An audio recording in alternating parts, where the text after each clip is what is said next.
Okay, baiklah, bismillahirrahmanirrahim. Saya sekarang bersama dengan saudara Iman. Jadi saya nak tanya saudara Iman, bagaimanakah seseorang murid itu nak mengawal sosio-emosi mereka di sekolah mengikut teori Daniel Goleman? Okay, baiklah, saya akan menerangkan tentang teori Goleman untuk mengawal sosio-emosi mereka. Jadi kalau kita ikut teori Daniel Goleman ni, dia ada 5 domain utama.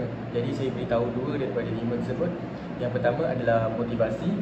Jadi guru ni perlu memberikan motivasi kepada murid supaya emosi mereka tu dapat dikawal. Okay, sebagai contoh, beri motivasi ni macam jika murid tu berjaya kawal diri mereka ataupun kawal kemarahan mereka tu, guru ni boleh bagi macam hadiah ataupun penghargaan pada murid tu supaya mereka rasa dihargai dan mereka nak buat lagi benda tu dan mereka tak ulang lah.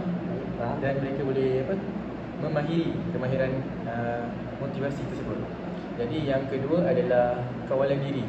Kawalan diri ni bermaksud macam murid ni, contoh, dia kena marah dengan kawan dia kena marah oleh guru, kena ejek. Jadi murid-murid ni perlu ada kemahiran untuk mengawal diri, seperti sentiasa bersifat sabar dalam diri supaya mereka tidak melawan ataupun melakukan sebarang kata mereka tu macam bertindak lebih agresif, luar jangkaan. Jadi kawalan diri ni penting mengikut teori Goleman ni supaya mereka boleh kawal sosio emosi. Terima kasih saudara Iman atas perbincangan.